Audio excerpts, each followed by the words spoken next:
ഉസ്താദ് പറയുന്നു, ദാരിദ്ര്യരോഗം ഏവനും ഭയക്കുന്നതാ,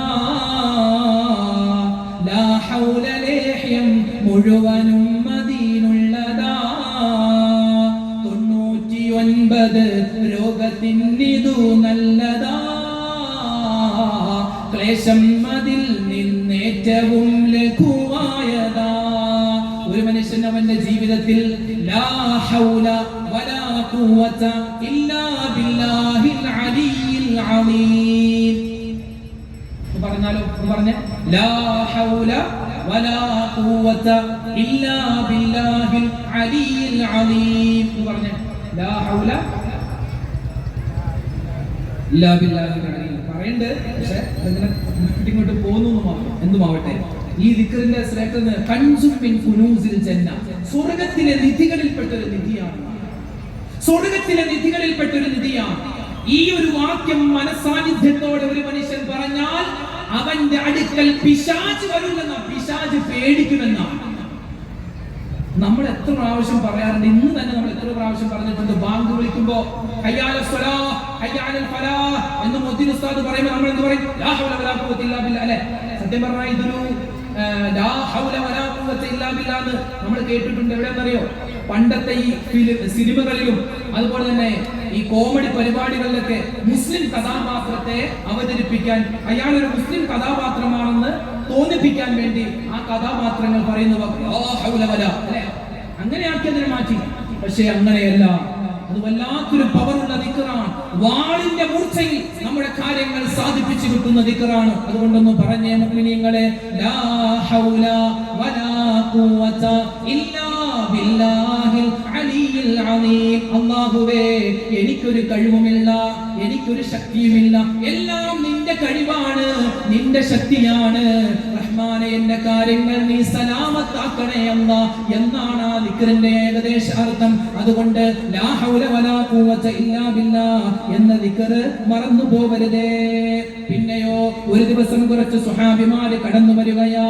കുറച്ച് സ്വഹാബിമാര് കടന്നു വന്നിട്ട് മുത്തുനബി മുഹമ്മദ് മുസ്തഫ സല്ലല്ലാഹു അലൈഹി വസല്ലമ തങ്ങളോട് പരാതി പറയുകയാ, നബിയേ, ഞങ്ങളുടെ കയ്യിൽ സമ്പത്തില്ല നബിയേ, ഞങ്ങളുടെ കയ്യിൽ പൈസ ഇല്ല നബിയേ, ഞങ്ങള് പൈസയില്ലാതെ ഞങ്ങൾ നിസ്കരിക്കുന്നുണ്ട്, നോമ്പ് പിടിക്കുന്നുണ്ട്, ഞങ്ങൾ ഖുർആൻ ഓതുന്നുണ്ട്. അതുപോലെ തന്നെ പണക്കാരായ സ്വഹാബിമാരുണ്ടല്ലോ, അവരും നിസ്കരിക്കുന്നവരാണ്, നോമ്പ് പിടിക്കുന്നവരാണ്. പക്ഷേ പണക്കാരായ സ്വഹാബിമാർ എന്ത് ചെയ്യുന്നു?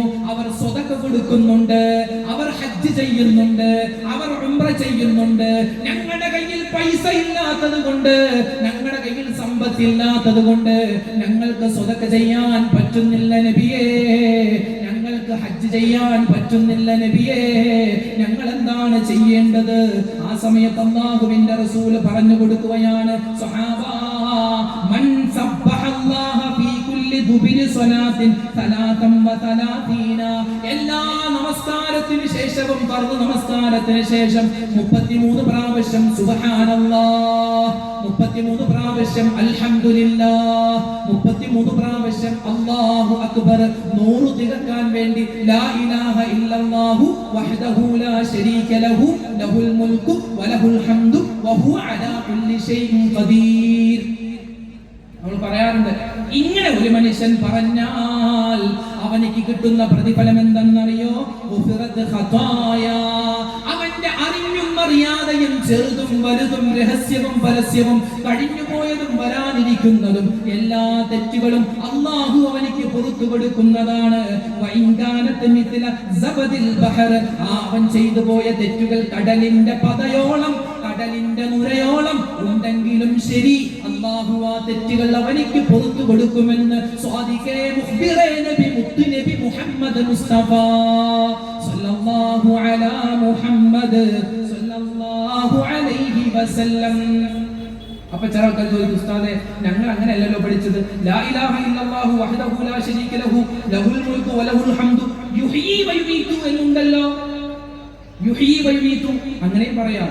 പക്ഷേ ഇപ്പൊ ഹദീസിലുള്ളത് യുഹീ വയുമീതു എന്ന് ചേർക്കാതെയാണ്. യുഹീ വയുമീതു എന്ന് ചേർത്തിട്ടും പറയാം. എപ്പോ? മഗ്രിബ് നമസ്കാരം കഴിഞ്ഞു, സുബ്ഹി നമസ്കാരം കഴിഞ്ഞു 10 പ്രാവശ്യം വീതം പറയേണ്ട ഒരു ദിക്റാണ് ലാ ഇലാഹ ഇല്ലല്ലാഹു വഹ്ദഹു ലാ ശരീക ലഹു ലഹുൽ മുൽക്കു വലഹുൽ ഹംദു യുഹീ വയുമീതു വഹുവ അലാ കുല്ലി ഷൈഇൻ ഖദീർ എന്നത്. ഇനി നമ്മൾ അടുത്ത സെക്ഷനിലേക്ക് കടക്കുകയാണ്. ഞാൻ നേരത്തെ പറഞ്ഞതുപോലെ എന്റെ പള്ളിയിലെ, എന്റെ റൂമിലെ നമ്മുടെ ക്രൈം ബ്രാഞ്ചിലെ ഒരു ഉദ്യോഗസ്ഥനായ ഉമ്മർ സാബ്, അദ്ദേഹം വന്നിട്ട് ഒരുപാട് കാര്യങ്ങൾ ഇങ്ങനെ പറയുന്ന കൂട്ടത്തിൽ അദ്ദേഹം പറഞ്ഞത്, ഉസ്താദേ, നമ്മുടെ സമുദായത്തില് മുമ്പ് ഇല്ലായിരുന്നു, പക്ഷെ ഇപ്പൊ ഉണ്ട്. അങ്ങനെ കുറച്ച് കാര്യങ്ങളുണ്ട്. മുമ്പ് ഇല്ലായിരുന്നു എന്ന് പറഞ്ഞാൽ വളരെ കുറവായിരുന്നു. ആത്മഹത്യ ചെയ്യുന്ന സമൂഹമായിരുന്നില്ല നമ്മൾ. പക്ഷെ ഇന്ന് ആത്മഹത്യ കൂടുകയാണ്. പ്രേമവിവാഹം, ഒളിച്ചോട്ടം. ഒളിച്ചോടിയിട്ട് എന്താ കിട്ടുന്നത്? ഏതെങ്കിലും ഒരു കോന്തന്റെ കൂടെ ഒളിച്ചോടിയിട്ട് അവൻ എന്താണ് 1-2 മാസം അവന്റെ കൂടെ ഒന്ന് കറങ്ങിയിട്ട് അവനിക്ക് പിന്നെ വേണ്ട, അവനിക്ക് വേറെ ആളെ കിട്ടുമ്പോ ഇതിനെ ഒന്നുകിൽ കൊന്നുകളയും, അല്ലെങ്കിൽ എങ്ങനെയെങ്കിലും ഉപേക്ഷിക്കും. എത്രയോ മുസ്ലിം പെൺകുട്ടികൾ പഠിക്കുന്നില്ല. എത്രയോ അനുഭവങ്ങൾ നമ്മുടെ മുന്നിലുണ്ട്. എന്നിട്ടും എവിടെന്നോ കുഴുപ്പല്ല് കാണിച്ച് ചിരിക്കുന്ന കോന്തന്റെ കൂടെ ഇറങ്ങി പോകുന്നു. ഉമ്മാനെയും വാപ്പാനെയും വിഷമിപ്പിച്ചിട്ട് എന്ത് പുണ്യം കിട്ടും മോളെ, എന്ത് പുണ്യം കിട്ടും? അതുകൊണ്ട് എന്റെ ഉമ്മ, നമ്മളെ പ്രത്യേകം നമ്മുടെ മക്കളെ ശ്രദ്ധിക്കണം. ഉസ്താദെ, ഞങ്ങളൊക്കെ ശ്രദ്ധിക്കാറുണ്ട്, എന്നിട്ടും അവൾ പോയെന്ന് പറഞ്ഞപ്പോൾ നമുക്കൊന്നും ചെയ്യാനില്ല.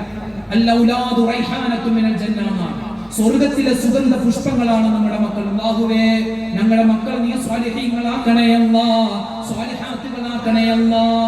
വിശുദ്ധമായ ഖുർആനിൽ ഒരു ദുആയുണ്ട്, റബ്ബനാ ഹബ് ലനാ മിൻ അസ്വാജിനാ വദുർരിയാതിനാ ഖുർറത അയുനി വജഅൽനാ ലിൽ മുത്തഖീന ഇമാമ. മക്കൾ നന്നാവാൻ മാതാപിതാക്കൾ ചെയ്തിരിക്കേണ്ട പ്രധാനപ്പെട്ട ഒരു ദുആയാണ്. ഒരിക്കലും മറന്നു പോകരുത്. അത് പറയാത്തൊരു ദുആ ഉണ്ടാവരുത്. 3 കാര്യങ്ങൾ എപ്പോഴും ദുആയിൽ ഉണ്ടാവണം. 1, ഉമ്മച്ചിക്കും വാപ്പച്ചിക്കും വേണ്ടി ദ്വാരം. നമ്മുടെ ഉമ്മാക്കും വാപ്പ, അത് മരിച്ചവരാവട്ടെ ജീവിച്ചിരിക്കുന്നവരാവട്ടെ, അവർക്ക് വേണ്ടി ദ്വാരം. എങ്ങനെ? റബ്ബിർഹംഹുമാ കമാ റബ്ബയാനി സഗീറ. രണ്ടാമത്തേത്, നമ്മുടെ ഭാര്യ സന്താനങ്ങൾക്ക് വേണ്ടി ദ്വാരക്കണം. റബ്ബനാ ഹബ് ലനാ മിൻ അസ്വാജിനാ വദുർരിയാതിനാ ഖുർറത അയുനിൻ വജഅൽനാ ലിൽ മുത്തഖീന ഇമാമാ. മൂന്നാമത്തെ ദുആ, ലോക മുസ്ലിമാനെ, ലോക മുഅ്മിനീങ്ങൾക്ക് വേണ്ടി ദ്വാരക്കണം. അല്ലാഹുമ്മ ഗ്ഫിർ ലിൽ മുഅ്മിനീന വൽ മുഅ്മിനാത്ത് വൽ മുസ്ലിമീന വൽ മുസ്ലിമാത്ത്. ഈ 3 ദുആയും നമ്മൾ എപ്പോഴും ഉൾപ്പെടുത്താൻ മറന്നു പോകരുത്. അങ്ങനെ പോലീസ് ഉദ്യോഗസ്ഥൻ പറഞ്ഞ കാര്യങ്ങളിൽ പെട്ടതാണ്. വൃദ്ധസദനങ്ങൾ കൂടുകയാണ്, ലഹരിയുടെ ഉപയോഗം കൂടുകയാണ്, ത്വലാഖ് കൂടുകയാണ്. തൊട്ടതിനും പിടിച്ചതൊക്കെ ത്വലാഖ്. ഇവിടെ അടുത്തല്ല കൊല്ലം ജില്ല. ഇപ്പോഴല്ല, ഏകദേശം ഒരു 15 വർഷങ്ങൾക്ക് മുമ്പ് ഞങ്ങളുടെ നാടായ, എന്റെ ജില്ലയായ ആലപ്പുഴ ജില്ലയിൽ നിന്നും ഒരു സഹോദരിയെ എങ്ങോട്ട് കല്യാണം ചെയ്തയച്ചു? കൊല്ലം ജില്ലയിലേക്ക് കല്യാണം ചെയ്തയച്ചു. ആലപ്പുഴയിൽ നിന്നും കൊല്ലത്തേക്ക് ഒരു കല്യാണം. അങ്ങനെ കല്യാണമൊക്കെ കഴിഞ്ഞ് കല്യാണമൊക്കെ ജോറായി നടന്നു.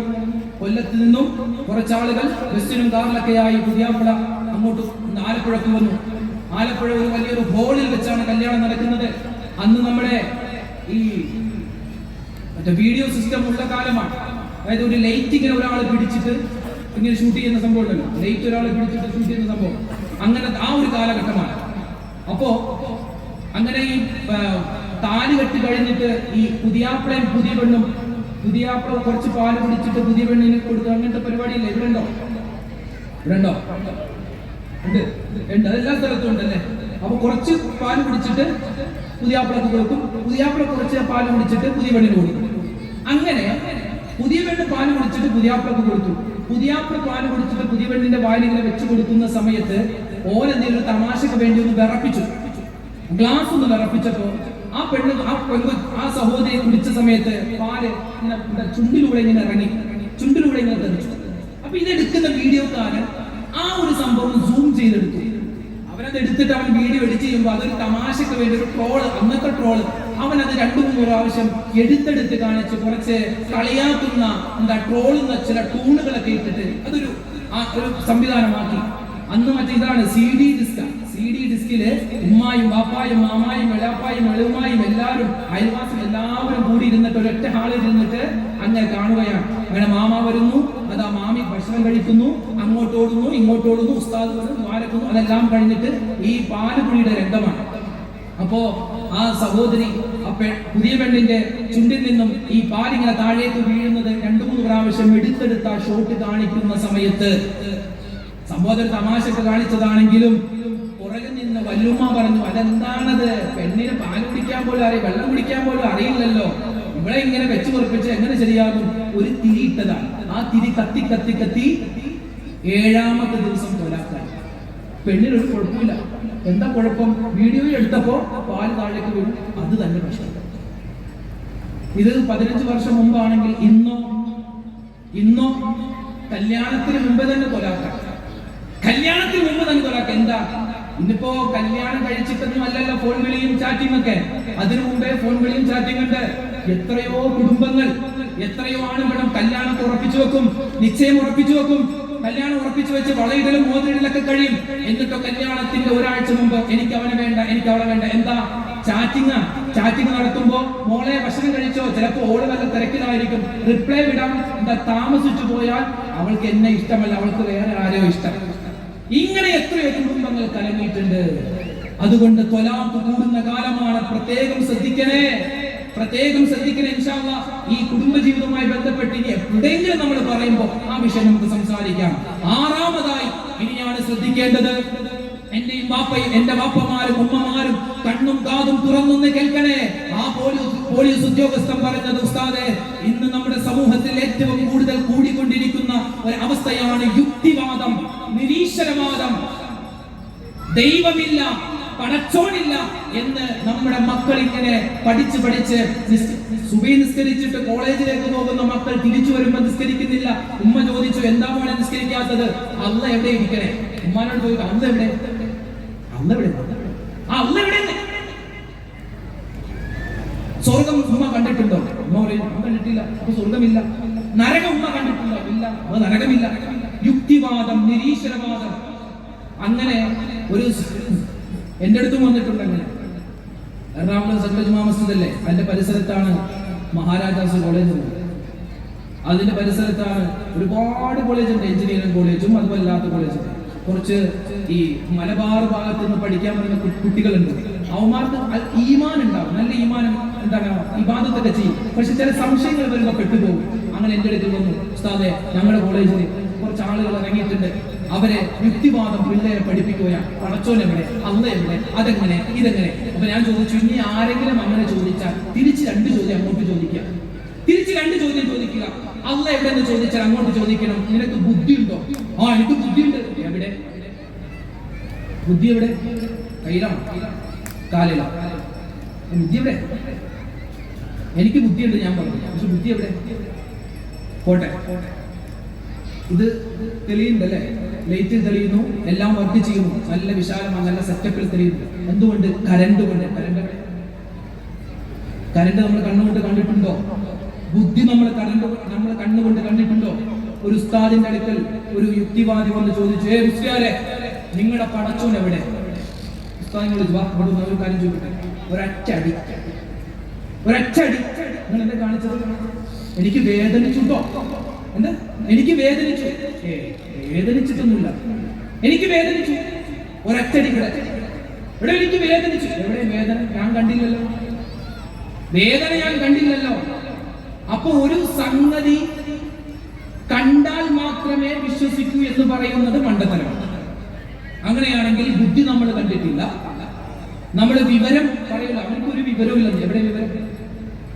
അതുപോലെ തന്നെ കരണ്ട് നമ്മൾ കണ്ടിട്ടില്ല, വേദന നമ്മൾ കണ്ടിട്ടില്ല. എന്തിനേറെ നമ്മൾ പറയുന്നല്ലോ, എന്റെ ചെറുകുടൽ, വൻകുടൽ എന്നൊക്കെ പറയുന്നല്ലോ, നമ്മൾ കണ്ടിട്ടുണ്ടോ? നമ്മുടെ കുടൽ നമ്മൾ കണ്ടിട്ടുണ്ടോ? ഇല്ല. അപ്പൊ ഈ കണ്ടിട്ടില്ലാത്തത് ഇല്ല എന്ന് പറയുന്നത് മണ്ടത്തരമാണ്. ഇങ്ങനെ 2-3 ചോദ്യങ്ങൾ അങ്ങോട്ട് ചോദിച്ചാൽ മതി എന്ന് പറഞ്ഞു. നിങ്ങൾക്കറിയുമോ, ഇറാഖ് എന്ന് പറയുന്ന രാജ്യമുണ്ട്. ആ ഇറാഖ് എന്ന് പറയുന്ന രാജ്യത്തിലെ കൂഫ എന്ന് പറയുന്ന സ്ഥലം, അവിടെ AD 699 ജനിച്ച ഇമാമുൽ അഅ്ലം എന്ന സ്ഥാനപ്പേരുള്ള 55 ഹജ്ജ് ജീവിതത്തിൽ ചെയ്ത, അതുപോലെ ഒരു റമദാനിൽ 60 ഖത്മുൽ ഖുർആൻ തീർക്കുന്ന, 10 ലക്ഷം ഹദീസുകൾ മനഃപ്പാഠമാക്കിയ ഇമാമുൽ അഅ്ലം മഹാനായ അബൂ ഹനീഫത്തുൽ കൂഫി ഇമാമിന്റെയും ഹനഫി മദ്ഹബിന്റെ ഇമാമാണ്. അദ്ദേഹത്തിന്റെ കാലത്ത് ഇങ്ങനെ കുറച്ച് യുക്തിവാദികൾ വന്നു, നിരീശ്വരവാദികൾ വന്നു.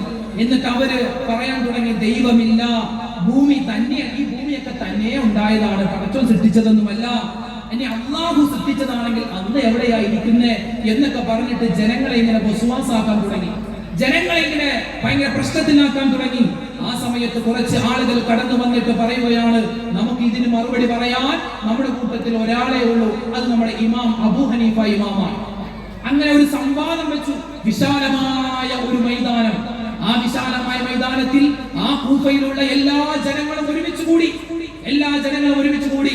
ഒരു ഭാഗത്ത് ഇതുപോലെ സ്റ്റേജ് കെട്ടിയിട്ടുണ്ട്, മറുഭാഗത്ത് മറ്റൊരു സ്റ്റേജ് ഉണ്ട്. ആ ഒരു സ്റ്റേജിൽ അന്നത്തെ യുക്തിവാദികളായ നിരീശ്വരവാദികളായ ഒരുപാട് ആളുകൾ നിരന്നിരിക്കുകയാണ്. അപ്പുറത്ത് ആരുമില്ല, ഇരിക്കേണ്ടത് അബൂ ഹനീഫ ഇമാമ. അബൂ ഹനീഫ ഇമാം സ്ഥലത്ത് വന്നിട്ടില്ല. ജനങ്ങളെല്ലാവരും കൂടി നിൽക്കുന്നു. പരസ്പരം മുസ്ലിമീങ്ങൾ ചോദിക്കുന്നു, ഇമാം എവിടെ? സംവാദം ഇപ്പൊ തുടങ്ങും, 10 മണിയായി, എവിടെ ഇമാം എവിടെ? 10:15 ഇമാമിനെ കാണുന്നില്ല. അബൂ ഹനീഫ ഇമാം വന്നിട്ടില്ല. 10:30 അബൂ ഹനീഫ ഇമാം വന്നിട്ടില്ല. 10:45 വന്നിട്ടില്ല. 11, ഞാൻ ഉദാഹരണം പറഞ്ഞ 11 മണിയായി വന്നിട്ടില്ല. അപ്പൊ ഇവിടെ സ്റ്റേജിൽ ഇരുന്ന യുക്തിവാദികൾ പറഞ്ഞു, കണ്ടോ, അബൂ ഹനീഫക്ക് നമ്മുടെ സംവാദത്തിന് വരാൻ പേടിയാണ്, അബൂ ഹനീഫ പരാജയപ്പെട്ടു, നമ്മൾ ഇതാ വിജയം പ്രഖ്യാപിക്കുകയാണ്, നമ്മൾ യുക്തിവാദം വിജയം പ്രഖ്യാപിക്കുകയാണ് എന്നിങ്ങനെ പറയുമ്പോ ദൂരെ നിന്ന് ഒരാൾ ഓടിക്കതച്ച് വരികയാണ്. ഒരാളിങ്ങനെ ഓടിക്കതച്ച് വരുന്നുണ്ട്. നോക്കുമ്പോ ഇമാം അബൂ ഹനീഫ ഓടി വന്നിട്ട് മൂപ്പര് സ്റ്റേജിൽ കയറി. ആൾക്കാർ ചോദിക്കും, നിങ്ങൾ ഇവിടെ 1 മണിക്കൂർ ലേറ്റാണ്, ഇതെന്താ സംഭവം, നിങ്ങൾക്ക് എന്താ പേടിയാണോ എന്നൊക്കെ ആളുകൾ ചോദിക്കാൻ തുടങ്ങിയപ്പോ മഹാനായ അബൂ ഹനീഫ ഇമാം പറഞ്ഞു, എന്നോട് എല്ലാവരും ഒന്ന് ക്ഷമിക്കണം, ഞാൻ താമസിക്കാനുള്ള ഒരു കാരണം, ആ കാരണം ഞാൻ ആദ്യം പറഞ്ഞിട്ട് നമുക്ക് സംവാദം തുടങ്ങാം. എന്താ കാരണം എന്നറിയോ? ഞാൻ ഇങ്ങോട്ട് വരുന്ന വഴിക്ക് ഒരു പുഴയുണ്ട്, പുഴ. ആ പുഴ മുറിച്ച് കടന്നാലാണ് എനിക്ക് ഇങ്ങോട്ട് വരാൻ പറ്റുക. പക്ഷെ ഞാൻ നോക്കുമ്പോ ആ പുഴ മുറിച്ച് കടക്കാനുള്ള വഞ്ചി അവിടെയില്ല. അവിടെ ഒരു പാലം ഉണ്ടായിരുന്നു, ആ പാലമാണെങ്കിൽ തകർന്നു കിടക്കുകയാണ്. ആ പുഴ മുറിച്ച് കടക്കാതെ എനിക്ക് ഇങ്ങോട്ട് വരാനും പറ്റൂല. ഞാൻ അങ്ങനെ വിഷമിച്ചിരിക്കുന്ന സമയത്ത്, സങ്കടപ്പെട്ടിരിക്കുന്ന സമയത്ത് എന്റെ പരിസരത്ത് ഒരു മരം നിൽക്കുന്ന മരം. ആ മരം ഞാനിങ്ങനെ നോക്കുമ്പോ ആ മരം തനിയെ 2ആയി പിളർന്നു. മരം 2ആയി പിളർന്നു. എന്നിട്ട് ഓരോ ശിഖരങ്ങളും ഇങ്ങനെ ഒടിഞ്ഞൊടിഞ്ഞ് താഴേക്ക് വീഴുന്നു. ആ ഒടിഞ്ഞു വീണ ശിഖരങ്ങൾ പതിയെ പതിയെ ചേർന്നിട്ട് പതിയെ ഒരു വള്ളത്തിന്റെ വഞ്ചിയുടെ രൂപമായി. ആ വഞ്ചി തനിയെ പുഴയിലേക്ക് ഇറങ്ങുന്നു. എന്നിട്ട് ആ വഞ്ചി എന്നോട് പറഞ്ഞു, അബൂ ഹനീഫ നിങ്ങൾ കേറ്, നിങ്ങൾക്ക് അവിടെ വരെ പോകണ്ടേ, ഞാൻ കൊണ്ടാക്കി തരാമെന്ന് ആ വഞ്ചി എന്നോട് പറഞ്ഞു. അപ്പൊ ആൾക്കാർ ചിരിക്കാൻ തുടങ്ങി. എന്തും മണ്ടത്തരമാണോ നിങ്ങൾ പറയുന്നത്? താൻ ഭ്രാന്തനാണോ? താൻ അരിയാഹാരം കഴിക്കുന്നവനാണോ? നമ്മുടെ ഭാഷയിൽ പറഞ്ഞാൽ. ആ സമയത്ത് മഹാനായ അബൂ ഹനീഫ ഇമാം ചോദിക്കുകയാണ്, ഒരു മരം വെട്ടുകാരനില്ലാതെ, ഒരു ആശാരിയില്ലാതെ ഒരു മരം മുറിക്കാനോ ആ മുറിച്ച മരം ചേർത്ത് വെച്ച് പലകകളാക്കി ഒരു വഞ്ചി ഉണ്ടാക്കാനോ സാധിക്കില്ല എന്ന് നിങ്ങൾക്കറിയാമല്ലോ. അത് പിന്നെ ആർക്കും അറിയില്ലേ? എങ്ങനെയാണ് ഒരു മരം തനിയെ മുറിഞ്ഞ് വഞ്ചിയാവുക? ഇല്ലല്ലോ. എന്നാൽ ഒരു മരം മുറിഞ്ഞിട്ട് തനിയെ വഞ്ചി ആവില്ല എന്ന് വിശ്വസിക്കുന്ന നിങ്ങൾ ഈ അഖില ലോക ബ്രഹ്മാണ്ഡ കടാഹം എങ്ങനെ തനിയെ ഉണ്ടായി എന്ന് വിശ്വസിക്കും? ഒരക്ഷണത്തിന് മറുപടി ഉണ്ടായില്ല. ഈ കാണുന്ന ആകാശം, ഭൂമി, ചന്ദ്രൻ, ഗോളങ്ങൾ, നക്ഷത്രങ്ങൾ ഇതൊക്കെ തനിയെ ഉണ്ടായതാണെന്ന് പറയുന്ന യുക്തിവാദികളെ, നിങ്ങൾ എത്ര വലിയ മണ്ടന്മാരാണ്. ഇങ്ങനെയാണ് ചോദ്യം ചോദിക്കുമ്പോൾ 2 അങ്ങോട്ട് പറഞ്ഞാൽ അമാരുടെ വായ. ഇങ്ങനെ വേണം നമ്മൾ കാര്യങ്ങൾ പഠിക്കാൻ, ഇസ്ലാമിനെ പഠിക്കാൻ. ഞാൻ ഒരു കാര്യം പറയട്ടെ, നമ്മൾ ജീവിക്കുന്ന ഈ ഭൂമി മുസ്ലിമായ ഒരു മനുഷ്യൻ ഇതൊക്കെ അറിഞ്ഞിരിക്കണം. നാം ജീവിക്കുന്ന ഭൂമി അള്ളാഹുവിന്റെ മറ്റ് സൃഷ്ടികളെ വെച്ച് നോക്കുമ്പോൾ വളരെ ചെറുതാണ്. നമ്മൾ ജീവിക്കുന്ന ഈ ഭൂമി വളരെ ചെറുതാണ്. സൂര്യൻ ഒരു നക്ഷത്രമാണ്. ഭൂമി എടുത്തിട്ട് സൂര്യനിൽ കൊണ്ടുപോയി വെച്ചാൽ ഒരു കുളത്തിൽ സൂചി മുക്കിയതുപോലെയാവും. സൂര്യനിൽ കൊണ്ടുപോയി ഭൂമി വെച്ചാൽ ഒരു കുളത്തിൽ സൂചി മുക്കിയതുപോലെയാവും. സൂര്യനിൽ നമ്മുടെ ഈ ഭൂമി പോലെ 10 ലക്ഷത്തിലധികം ഭൂമി വെച്ചാലും ബാക്കിയും സ്ഥലം ഉണ്ടാകുമെന്ന് ശാസ്ത്രം പറയുകയാണ്. എന്നാൽ ആ സൂര്യനേക്കാൾ വലിപ്പമുള്ള നക്ഷത്രങ്ങൾ ആകാശത്തുണ്ട്. നാം ഇങ്ങനെ മുകളിലേക്ക് നോക്കുമ്പോൾ നക്ഷത്രങ്ങൾ കാണുന്നുണ്ട്, ചന്ദ്രനെ കാണുന്നുണ്ട്, ഗോളങ്ങളെ കാണുന്നുണ്ട്, സൂര്യനെ കാണുന്നുണ്ട്. ഇതെല്ലാം ഉള്ളത് ഒന്നാം ആകാശത്തിന് താഴെയാണ്. ഇതൊക്കെ എവിടെയാ? പോയി കാണുന്ന ഒന്നാം ആകാശത്തിന് താഴെയാണ്. ഒരിക്കൽ മുത്തുനബി മുഹമ്മദ് മുസ്തഫ സ്വലാത്ത് മറക്കല്ലേ, ആ സ്വലാത്താണ് നമ്മുടെ ഊർജം. യഹുവ തുജ്സഹസീം തെരീ കസം തെരേ ബാദ് ഹുസ്നിനെ പായാ നഹായേ കഹശം തെരേ ബാദ്. ഒരിക്കൽ മുത്തുനബി മുഹമ്മദ് മുസ്തഫ സല്ലല്ലാഹു അലൈഹി വസല്ലമ തങ്ങൾ പരിശുദ്ധരായ സ്വഹാബിമാരോട് ചോദിക്കുകയാണ്. മഹാനായ ഇമാം തുർമുദി തങ്ങൾ റിപ്പോർട്ട് ചെയ്യുന്ന ഹദീസാണ്. നബി തങ്ങൾ ചോദിക്കുകയാണ്, സ്വഹാബത്തെ, ഈ കാണുന്ന ഒന്നാം ആകാശമുണ്ടല്ലോ, ഈ ഒന്നാം ആകാശവും അതിന് മുകളിലുള്ള രണ്ടാം ആകാശവും, ആ രണ്ട് ആകാശങ്ങൾ തമ്മിൽ എത്രമാത്രം അകലം ഉണ്ട് എന്ന് നിങ്ങൾക്കറിയുമോ? 1400 മുമ്പ് അതാ മദീന പള്ളിയിൽ ഈത്തപ്പനയുടെ ഓല കൊണ്ട് നിർമ്മിച്ച മദീന പള്ളിയുടെ അകത്തളത്തിലിരുന്നിട്ട് ആസ്ട്രോണമി മുത്തുനബി അതാ സ്വഹാബിമാർക്ക് പഠിപ്പിക്കുകയാണ്. സ്വഹാബ, ഈ കാണുന്ന ഒന്നാം ആകാശവും അതിന് മുകളിലുള്ള രണ്ടാം ആകാശം, ഈ രണ്ട് ആകാശങ്ങൾ തമ്മിൽ എത്രമാത്രം അകലമുണ്ടെന്നറിയുമോ? സ്വഹാബിമാര് പറയുകയാണ്, അല്ലാഹു വറസൂലുഹു അലം, ഞങ്ങൾക്കറിയില്ല നബിയേ. ആ സമയത്ത് അവിടെ നിന്ന് പറയുകയാണ്, സ്വഹാബ, 500 വർഷത്തെ വഴിദൂരമാണ് ഇന്ന് നാസ കണ്ടുപിടിച്ചിരിക്കുകയാണ്.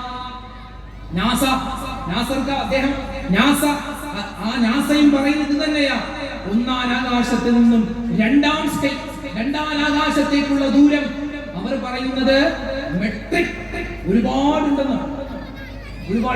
നബിതങ്ങൾ ഹദീസ് 500 വർഷത്തെ വഴിദൂരം. അത് ഏത് വാഹനത്തിലാണ്, എത്ര സ്പീഡിലാണെന്ന് പറഞ്ഞിട്ടില്ല. വീണ്ടും പറയുന്നു, ആ രണ്ടാം ആകാശത്ത് നിന്നും മൂന്നാം ആകാശത്തേക്കും, 3-ൽ നിന്ന് 4-ലേക്കും, 4-ൽ നിന്ന് 5-ലേക്കും, 5-ൽ നിന്ന് 6-ലേക്കും, 6-ൽ നിന്ന് 7-ലേക്കും എത്രമാത്രം ദൂരമുണ്ടെന്നറിയോ? ഓരോ ആകാശങ്ങളും തമ്മിൽ വ്യത്യാസം 500 വർഷത്തെ വഴിദൂരമാണ്. ഈ കാണുന്ന പ്രപഞ്ചം മുഴുവനും, ഞാൻ നേരത്തെ പറഞ്ഞതുപോലെ അണ്ഡകടാഹം, പ്രപഞ്ചാണ്ട കടാഹം, അങ്ങനെ ഒരു വാക്ക് മലയാളത്തിലില്ല. വൈക്കം മുഹമ്മദ് ബഷീറിന്റെ വാക്കാണ് ബ്രഹ്മാണ്ഡ, അഖില ലോക ബ്രഹ്മാണ്ഡ കടാഹം എന്ന് വൈക്കം മുഹമ്മദ് ബഷീറിന്റെ ഒരു ട്രിക്ക് വാക്കുകളുണ്ടല്ലോ മൂപ്പരുടെ. ഒസറപ്പ് എന്നൊക്കെ പറഞ്ഞ ചില വാക്കുകൾ പുള്ളി പറയാറുണ്ട് മൂപ്പര്. അത് മലയാള ഭാഷയിലല്ല, പക്ഷെ മൂപ്പര് അങ്ങനത്തെ ഒരു വാക്കാണ്. എന്തുമാവട്ടെ, ഈ കാണുന്ന എല്ലാ ആകാശങ്ങളും ഭൂമിയും ഇതെല്ലാം തനിയെ ഉണ്ടായതാണെന്ന് പറഞ്ഞാൽ ആർക്കാണ് വിശ്വസിക്കാൻ പറ്റുന്നത്? വിശുദ്ധമായ ഖുർആൻ സൂറത്തുർ റഹ്മാനിന്റെ 5-ാമത്തെ ആയത്തിൽ അല്ലാഹ് പറയുകയാണ്, അശ്ശംസു വൽ ഖമറു ബിഹുസ്ബാൻ. ഈ കാണുന്ന സൂര്യനുണ്ടല്ലോ, ചന്ദ്രനുണ്ടല്ലോ, അതെല്ലാം ഒരു നിശ്ചിത വഴിയിലൂടെ സഞ്ചരിക്കുന്നതാണ്. നാം ഇങ്ങനെ ആകാശത്തേക്ക് നോക്കുമ്പോ പലപ്പോഴും നമ്മുടെ കണ്ണുകൊണ്ട് കാണുന്നതും കാണാത്തതുമായ ഒരുപാട് വസ്തുക്കളുണ്ട്. സൂര്യനുണ്ട്, ചന്ദ്രനുണ്ട്, നക്ഷത്രങ്ങളുണ്ട്, ഗോളങ്ങളുണ്ട്, ഗ്രഹങ്ങളുണ്ട്, ഉപഗ്രഹങ്ങളുണ്ട്, ധൂമകേതുക്കളുണ്ട്, പൾസാറുകളുണ്ട്, കോസാറുകളുണ്ട്, നെബുലകളുണ്ട്, നോവകളുണ്ട്, സൂപ്പർ നോവകളുണ്ട്. ഇവയെല്ലാം വിശ്വസിക്കാനാവാത്ത വേഗതയിലാണ് സഞ്ചരിച്ചു കൊണ്ടിരിക്കുന്നത്. നാം കാണുന്ന സൂര്യനുണ്ടല്ലോ, ആ സൂര്യൻ ഒരു സെക്കൻഡിൽ സഞ്ചരിക്കുന്നത്, ഒരൊറ്റ സെക്കൻഡ് കൊണ്ട് സഞ്ചരിക്കുന്നത് 220 കിലോമീറ്ററാണ്. ഇതൊക്കെ ഗൂഗിൾ ഉസ്താദിൽ നോക്കിയാൽ കാണാം, ഗൂഗിളിൽ വെറുതെ സെർച്ച് ചെയ്താൽ മതി, അതൊക്കെ കാണാം. 220 കിലോമീറ്ററാണ് ഒരൊറ്റ സെക്കൻഡ് കൊണ്ട് സൂര്യൻ സഞ്ചരിക്കുന്നത്. എല്ലാത്തിനും കൃത്യമായ റൂട്ട് മാപ്പുകൾ പടച്ച തമ്പുരാൻ വെച്ചിട്ടുണ്ട്. ഇക്കണ്ട വിശാലമാം ബിണ്ടരമുറ്റത്തിങ്കൽ ഗോള നക്ഷത്രങ്ങളെ അമ്മാനമാടിടും, ഒന്നിനോടൊന്നൊന്ന് തട്ടിയും മുട്ടാതെ മുട്ടിയും നിത്യം ഉരുട്ടിടും പ്രപഞ്ച ശില്പി സുബ്ഹാനല്ലാഹി വബിഹംദിഹി സുബ്ഹാനല്ലാഹിൽ അലീം വബിഹംദിഹി അസ്തഗ്ഫിറുല്ലാഹ്. എൻ്റെ മുത്തുമുഅ്മിനീങ്ങളെ, ആരാണ് നമ്മുടെ പടച്ചോൻ? ആരാണ് അല്ലാഹ്? ആരാണ് നമ്മൾ മനുഷ്യന്മാർ? രണ്ടുമൊന്ന് നമ്മൾ നോക്കിയാൽ വളരെ എളുപ്പമാണ് മനസ്സിലാക്കാൻ. ആരാണ് അല്ലാഹ്, ആരാണ് മനുഷ്യൻ? മനുഷ്യൻ ആരാണെന്ന് ഞാനൊന്ന് പറഞ്ഞു തരാം. അല്ലാഹു സുബ്ഹാനഹു വ തആല സൃഷ്ടിച്ചിട്ടുള്ള ലക്ഷക്കണക്കിന് പ്രകാശ വർഷങ്ങൾ അകലെയുള്ള 12,500 കോടി ഗാലക്സികളിൽ ഒരു ഗാലക്സി മാത്രമാണ് നമ്മുടെ ക്ഷീരപഥം അഥവാ മിൽക്കി വേ. ആ ക്ഷീരപഥത്തിലെ 40,000 കോടി നക്ഷത്രങ്ങളിൽ ഒരു ചെറിയ നക്ഷത്രം മാത്രമാണ് നാം കാണുന്ന സൂര്യൻ. ആ സൂര്യനെ വലയം വെക്കുന്ന 8-ലധികം വരുന്ന ഗ്രഹങ്ങളിൽ ചെറിയ ഒരു ഗ്രഹമാണ് നാം വസിക്കുന്ന ഭൂമി. ആ ഭൂമിയിൽ 70% വരുന്ന സമുദ്രഭാഗത്തെ മാറ്റി നിർത്തിയാൽ ബാക്കി വരുന്ന 30% കരയിൽ 195 രാജ്യങ്ങളിൽ ഒരു രാജ്യം മാത്രമാണ് നമ്മുടെ ഇന്ത്യ. ആ ഇന്ത്യ മഹാരാജ്യത്തിലെ 145 കോടി മനുഷ്യരിൽ നിസ്സാരനായ ഒരു വ്യക്തി മാത്രമാണ് ഞാനും നിങ്ങളും. ഇതാണ് നമ്മൾ. ഇനിയോ അല്ലാഹു ആരാണ്? നാം നേരത്തെ പറഞ്ഞ ആകാശവും ഭൂമിയും ഗ്രഹങ്ങളും എല്ലാം ഉള്ളത് ഒന്നാം ആകാശത്തിന് താഴെയാണ്. ആ ഒന്നാം ആകാശത്തിന് താഴെ ആ ഒന്നാം ആകാശവും അതിന്റെ താഴെയുള്ള എല്ലാ വസ്തുക്കളും, അത് കഴിഞ്ഞ് രണ്ടാം ആകാശം, മൂന്നാം ആകാശം, 4, 5, 6, 7 ഈ കാണുന്ന മുഴുവൻ ആകാശങ്ങളും ആ വസ്തുക്കളും എല്ലാം കഴിഞ്ഞാൽ പിന്നെ അതിന്റെ മുകളിലുള്ളത് അല്ലാഹുവിന്റെ കുർസിയാണ്. ഈ 7 ആകാശവും കഴിഞ്ഞ് അതിന്റെ മുകളിലുള്ളത് അല്ലാഹുവിന്റെ കുർസിയാണ്. ഈ 7 ആകാശവും അതിലുള്ള മുഴുവൻ വസ്തുക്കളും എടുത്തിട്ട് അല്ലാഹുവിന്റെ കുർസിയിൽ കൊണ്ടുപോയി വെച്ചാൽ എങ്ങനെ ഇരിക്കുമെന്നറിയോ? അത് മരുഭൂമിയിൽ ഒരു മോതിരം കൊണ്ടുപോയി ഇട്ടതുപോലെയാണ്.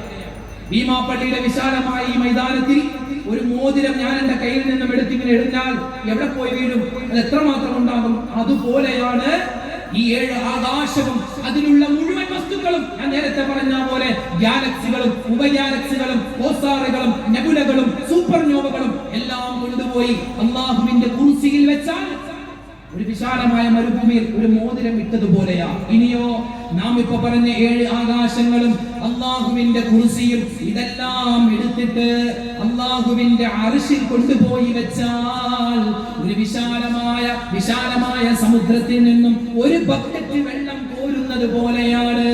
എന്റെ മുത്തുമുഅ്മിനീങ്ങളെ, അല്ലാഹനെ പറ്റി പറഞ്ഞാൽ തീരുല്ലല്ലോ. അല്ലാഹനെ പറ്റി പറഞ്ഞാൽ നമുക്കൊരു കുന്തവും മനസ്സിലാവില്ലല്ലോ. Allah is beyond our imagination. നമ്മൾ ചിന്തിക്കുന്നതിലും അപ്പുറമാണ് അല്ലാഹ്. നമ്മൾ ചിന്തിക്കുന്നതിലും അപ്പുറമാണ് പടച്ചോൻ. വിശുദ്ധമായ ഖുർആനിൽ അല്ലാഹ് പറയുന്നു, അല്ലാഹ് ആരാണെന്ന് മനസ്സിലാക്കാൻ അല്ലാഹ് തന്നെ ഖുർആനിൽ പറയുന്നു, ഖുൽ ഹുവല്ലാഹു അഹദ്. നബിയേ, താങ്കൾ പറഞ്ഞു കൊടുക്കുക, അല്ലാഹു ഏകനാണ്. അല്ലാഹു വാപ്പയില്ല, ഉമ്മയില്ല, ഭാര്യയില്ല, മക്കളില്ല. അല്ലാഹു സ്വമദ്, അല്ലാഹു എല്ലാവർക്കും ആശ്രയമായിട്ടുള്ളവനാണ്. ലം യലിദ് വലം യൂലദ്, അവൻ ആർക്കും ജന്മം നൽകിയിട്ടില്ല, അവനെ ആരും പ്രസവിച്ചതുമല്ല. വലം യകുൽ ലഹു കുഫുവൻ അഹദ്, അവനെ പോലെ കഴിവുള്ള, അവനെ പോലെ പവറുള്ള, അവനെ പോലെ ശക്തിയുള്ള, അവനെ പോലെ ബുദ്ധിയുള്ള, അവന് തുല്യനായ ആരും ഈ ലോകത്ത് ഇല്ല. മൻ അറാദ സ്വാഹിബ, ആരെങ്കിലും അല്ലാഹനെ പ്രണയിച്ചിട്ടുണ്ടോ? അല്ലാഹനെ ലവ് ചെയ്തിട്ടുണ്ടോ? അല്ലാഹനെ പ്രണയിക്കണം, അല്ലാഹനെ പ്രണയിക്കണം. മൻ അറാദ സ്വാഹിബ വല്ലാഹു യക്ഫീ. എന്റെ ജീവിതത്തിൽ, നിങ്ങളുടെ ജീവിതത്തിൽ ഒരുപാട് വിഷമങ്ങൾ ഉണ്ടാകും, സങ്കടങ്ങൾ ഉണ്ടാകും, ദുഃഖങ്ങൾ ഉണ്ടാകും, സന്തോഷങ്ങൾ ഉണ്ടാകും. പരസ്പരം നമ്മൾ ഷെയർ ചെയ്യണം. ആരോട്? അല്ലാഹുവോട് പറയണം. ഒറ്റയ്ക്കിരുന്നിങ്ങനെ സംസാരിക്കണം. പടച്ചവനെ, എനിക്ക് ഒരുപാട് വിഷമങ്ങളുണ്ട് അല്ലാഹ്, നീ മാറ്റിത്തരണേ അല്ലാഹ്. എത്രത്തോളം മഹാനായ അബൂബക്കർ സിദ്ദീഖ് തങ്ങൾ പറയുകയാണ്, നിന്റെ കാലിൽ കിടക്കുന്ന ചെരുപ്പിന്റെ വാറ്, നിന്റെ കാലിൽ കിടക്കുന്ന ചെരുപ്പുണ്ടല്ലോ, ആ ചെരുപ്പിന്റെ വള്ളി പൊട്ടിയാൽ പോലും അപ്പ പറയണം, പടച്ചോനെ, എന്റെ ചെരുപ്പിന്റെ വള്ളി പൊട്ടിപ്പോയി. അങ്ങനെ നീ അല്ലാഹുവോട് അടുക്കണമെന്ന് മഹത്തുക്കളായ ആളുകൾ നമുക്ക് പറഞ്ഞു തരുകയാണ്. അല്ലാഹനെ പ്രണയിക്കണം, അല്ലാഹനെ ഇഷ്ടം വെക്കണം. നമ്മളിൽ നിന്നും പടച്ചോനൊന്നും ആഗ്രഹിക്കുന്നില്ല.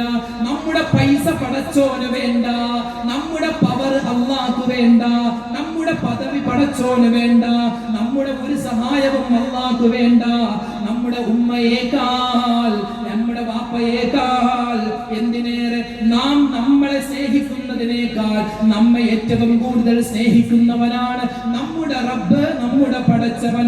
എത്രത്തോളം നമ്മളെ, ഞാനിവിടെ വന്നിട്ട് ഇവിടെ വന്നിപ്പോ നമ്മുടെ പ്രസംഗം തുടങ്ങിയിട്ട് 1 മണിക്കൂറും 35 മിനിറ്റും 5 സെക്കൻഡുമായി. ഈ സമയത്ത് ഞാൻ എത്ര പ്രാവശ്യം ശ്വാസമെടുത്തു, വിശ്വസിച്ചു. നിങ്ങളൊക്കെ ഇരിപ്പിട്ടല്ലോ, വെറുതെ ഇങ്ങനെ ഇരിക്കില്ലേ? എത്ര പ്രാവശ്യം അല്ലെ ശ്വാസം എടുത്തു? ചില കൈയും വലിച്ചു നോക്കണ്ടാവും അല്ലെ? ഞാൻ ചോദിക്കട്ടെ, ഒരു മനുഷ്യൻ ഒരു ദിവസം എത്ര പ്രാവശ്യം ശ്വാസമെടുക്കും, വിശ്വസിക്കും? അറിയോ? 24,000 പ്രാവശ്യം. ചിലപ്പോൾ അതിനേക്കാൾ കൂടാനാ സാധ്യതയുണ്ട്. ശ്വാസം എടുക്കുന്നു, വിശ്വസിക്കുന്നു. നമ്മൾ അറിയണ്ടോ? അല്ലാഹ് പറയുവാണ്, ഭക്ഷണം കഴിച്ചു എന്ത് പറയണം? ബിസ്മില്ലാഹിർ റഹ്മാനിർ റഹീം. ഇതുപോലെ ശ്വാസം എടുക്കും, ബിസ്മില്ലാഹ് അൽഹംദുലില്ലാഹ്, അങ്ങനെ പറയണം എന്നെങ്ങാനും റബ്ബ് നമ്മളോട് പറഞ്ഞെങ്കിൽ ബിസ്മിയും അൽഹംദും പറയാനേ നേരം ഉണ്ടാവും അല്ലേ? നമ്മൾ അറിയാതെ ശ്വാസം എടുക്കുന്നു, വിശ്വസിക്കുന്നു. നമ്മുടെ ഹൃദയത്തിന്റെ മിടുക്ക് ഇങ്ങനെ ഇടിക്കുകയാണ് അല്ലെ? ഹൃദയം ഇങ്ങനെ ഇടിച്ചുകൊണ്ടിരിക്കുകയാണ്. അത് നിന്ന തീർന്നു കഥ, അത് നിന്ന തീർന്നു കഥ. നമ്മൾ കഴിക്കുന്ന ഭക്ഷണം, നമ്മൾ കുടിക്കുന്ന വെള്ളം, നമ്മുടെ വീട്, നമ്മുടെ മക്കൾ, നമ്മുടെ ആരോഗ്യം, നമ്മുടെ ഓക്സിജൻ എല്ലാം ഫ്രീ ആയി. അല്ലാഹു തആല ഏറ്റവും കൂടുതൽ പൈസ കൊടുക്കേണ്ടത് ഓക്സിജനാണ്. കൊറോണയുടെ സമയത്ത് നമ്മൾ കണ്ടല്ലോ, എന്റെ മുഴുവൻ സമ്പത്തും ഞാൻ തരാം, 1 സിലിണ്ടർ ഓക്സിജൻ തരൂ, അതായിരുന്നു മുദ്രാവാക്യം. പണക്കാരുടെ അവർക്ക് ശ്വാസം മുട്ട് വന്നിട്ട് ശ്വസിക്കാൻ ഓക്സിജൻ ഇല്ല, വായു ശ്വസിക്കാൻ പറ്റുന്നില്ല, ഓക്സിജൻ കൃത്രിമ ഓക്സിജൻ വേണം. 1 സിലിണ്ടർ ഓക്സിജൻ തന്നാൽ എന്റെ മുഴുവൻ സമ്പത്തും ഞാൻ എഴുതി തരാമെന്ന് പറഞ്ഞ പണക്കാർ ലോകത്ത് കടന്നുപോയി. കിട്ടിയോ? ഇല്ല, അവരൊക്കെ മരണപ്പെട്ടു പോയി. അതാണ് ഓക്സിജന്റെ വില. നമുക്കത് ഫ്രീ ആയി കിട്ടുകയാണ്. അല്ലാഹ് എത്രയോ സ്നേഹമുള്ളവനാണ്. ഇനിയോ നമ്മൾ ഭക്ഷണം കഴിക്കുന്നു, ഭക്ഷണം കഴിച്ചിട്ട് ഏത് ഭക്ഷണം വേണമെന്ന് ഞാൻ തിരഞ്ഞെടുക്കും. അതെന്റെ കൈ കൊണ്ടെടുക്കും, വായിലേക്ക് വെക്കും, ചവക്കും, ഞാൻ ഇറക്കും. ആ തൊണ്ട ഇങ്ങോട്ട് കഴിഞ്ഞാൽ പിന്നെ ആ ഭക്ഷണം നമ്മുടെ കയ്യിലല്ലല്ലോ. നമ്മുടെ വയറ്റില് ഒരുപാട് കുഴലുകളുണ്ട്. ശ്വാസത്തിന് വേണ്ടി മാത്രം ഒരു കുഴലുണ്ട്, ഭക്ഷണത്തിന് വേണ്ടി മാത്രം ഒരു കുഴലുണ്ട്, രക്തത്തിന് വേണ്ടി മാത്രം ഒരു കുഴലുണ്ട്. നമ്മൾ കഴിക്കുന്ന ഭക്ഷണം, അത് ആ ഭക്ഷണത്തിന്റെ കുഴലിൽ കൂടി മാത്രമേ താഴേക്ക് പോവാൻ പാടുള്ളൂ. രക്തത്തിന്റെയോ ശ്വാസത്തിന്റെയോ